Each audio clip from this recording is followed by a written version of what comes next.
Hello everyone and welcome to Dr. Vita Health Talk. This is Dr. Cecil Cataba. Alam nyo, sa bawat araw, nagbabago yung kapaligiran at nababawasan ang kalinisan ng ating pagkain. Ngunit huwag mag-alala dahil may Dr. Vita Barley with wheatgrass and mangosteen para tulungan tayo sa ating kalusugan. Narito ang ilang mahahalagang benepisyo ng Dr. Vita Barley, wheatgrass at mangosteen. Palusog ng immune system.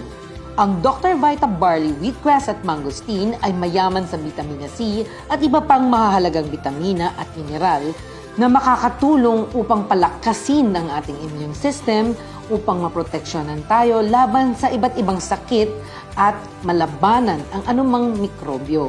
Tumutulong sa detoxification. Ang mga sangkap ng Dr. Vita Barley, wheatgrass at mangosteen ay malalim na naglilinis ng ating katawan.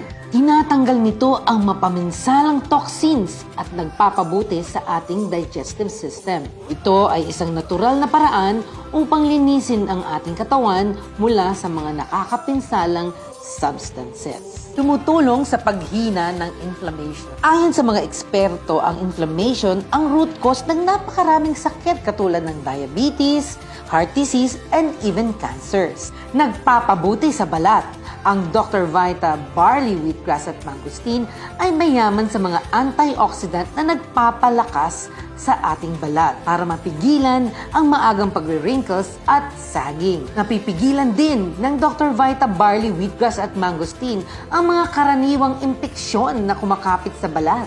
Tagabawas ng stress. Dahil sa bisa ng mga laman ng Dr. Vita Barley, wheatgrass with mangosteen, hindi na nakakapagtaka na nakakatulong ito sa ating mental health.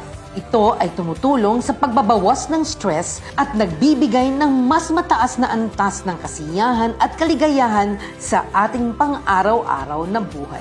Kaya, kahit mapuno man ng polusyon ang buong mundo, huwag kang mag-alala dahil ang Dr. Vita Barley with wheatgrass and mangosteen ay nariyan para makatulong labanan at pigilan ang mga sakit. Dahil mula pagkabata hanggang pagtanda, ibang mag-alaga ang Dr. Vita.